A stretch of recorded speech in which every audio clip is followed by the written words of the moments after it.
आपने पिछले कुछ दिनों से ये चीज तो देखी होगी कि टाइम्स मैगजीन से लेकर the wall street journal, the New York times और कई बड़े बड़े इंटरनेशनल मीडिया हाउसेस भारत में चल रहे कोविड क्राइसिस के बीच शमशान में चिताओं और रोते बिलखते लोगों की फोटो के साथ लंबे लंबे आर्टिकल छाप रहे हैं, जिनमें भारत के इन सभी हालातों का दोषी बस एक ही इंसान प्रधानमंत्री मोदी को बताया जा रहा है। अब मैं ये नहीं कह रहा हूँ कि देश में कोविड-19 की सिचुएशन बिल्कुल भी आउट ऑफ कंट्रोल या फिर भयानक नहीं है और इन सबकी जिम्मेवारी केंद्र सरकार और प्रधानमंत्री मोदी की नहीं बनती है।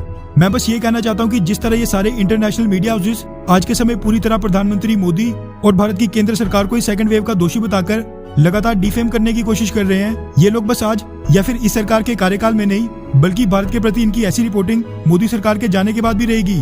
हाँ, तभी हो सकता है कि ये सभी इंटरनेशनल मीडिया हाउसेस भारत में गरीबी को लेकर या फिर स्लम्स यानी झुग्गी झोंपड़ियों को लेकर और फिर अगर कोई और प्रोपेगेंडा नहीं बचा तो फिर पॉल्यूशन को लेकर टारगेट करेंगे।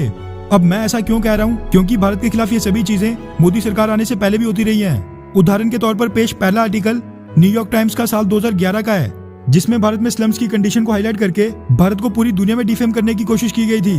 और वहीं दूसरा आर्टिकल टाइम्स मैगजीन का साल 2014 का है, जिसमें यह बताया गया है कि पूरी धरती पर रह रहे सबसे ज्यादा गरीब लोग भारत में रहते हैं।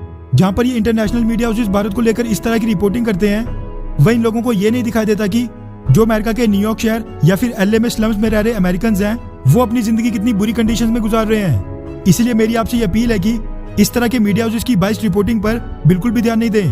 और आज जब 4 लाख से ज्यादा पॉजिटिव केसेस 24 घंटे के अंदर अंदर सामने आ रहे हैं, आज के समय हम सबको धर्म, पंथ, समुदाय, जात पात इन सभी चीजों से ऊपर उठकर जितनी हो सके उतनी एक दूसरे की मदद करनी है। और हाँ, हो सके तो अपने आसपास के लेबर क्लास के लोगों का खास ख्याल रखें। ये समय एक दूसरे पर दोष मढ़ने या फिर नफरत फैलाने का नहीं है, बल्कि एक साथ यूनाइट यानी एकजुट होकर इस महामारी से लड़ने का है। और अगर आपको सरकार को सबक सिखाना ही है तो फिर इस महामारी के जाने के बाद इलेक्शन में सिखा लेना। खैर, मेन खबर की बात करें तो बड़े बड़े देशों की मदद के बीच अब एक ऐसा देश भारत की मदद के लिए सामने आया है, जो कि एरिया में तो इतना छोटा है कि भारत के एक राज्य हरियाणा में उसके साइज के 22 देश निकल जाएं। जी हाँ, बिल्कुल ठीक सुना आपने, हम बात कर रहे हैं मॉरिशस की। इंडियन ओशन में भारत के साउथ में अफ्रीकन कॉन्टिनेंट और मेडागास्कर देश के पास मॉरिशस एक छोटा सा आइलैंड देश है, जिसकी आबादी मात्र 12 लाख के आसपास है। इस छोटे से देश ने भारत को मदद भेजकर आज एक चीज तो बिल्कुल साफ कर दी है कि मदद के लिए दिल बड़ा होना चाहिए, देश नहीं। दरअसल the Indian express, news live TV, NDTV और कई बड़े बड़े मीडिया हाउसेस के वाले से मीडिया रिपोर्ट सामने निकल कर आ रही हैं कि मॉरिशस ने महामारी से निपटने के लिए मदद के तौर पर भारत को 200 ऑक्सीजन कंसंट्रेटर्स भेजे हैं। साथ में मॉरिशस के पीएम प्रवीण कुमार ने यह भी कहा कि कोविड-19 से लड़ाई में मॉरिशस भारत के बिल्कुल साथ खड़ा है। इस बेहद मुश्किल घड़ी में हमारा दिल और प्रार्थनाएं भारत के लोगों के साथ हैं और मेरे विचार पीएम मोदी और उनकी सरकार के साथ हैं। इसी के साथ भारतीय सरकार ने भी इन सभी 200 ऑक्सीजन कंसंट्रेटर्स की डिलीवरी लेने के बाद मॉरिशस को इस उपहार के लिए धन्यवाद भेजा।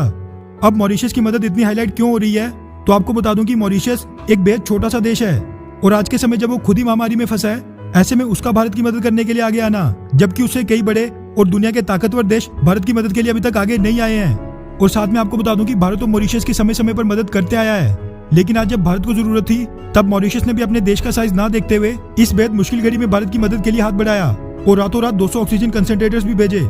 इसलिए हमारी तरफ से मॉरिशस को एक थैंक्स तो बनता ही है। नीचे कमेंट करके इस बारे में अपनी राय जरूर बताएं। अच्छा सुनो, चैनल को सब्सक्राइब करो, उसके बाद घंटी बजा देना ताकि अगली वीडियो आपसे मिस ना हो पाए। Thank you.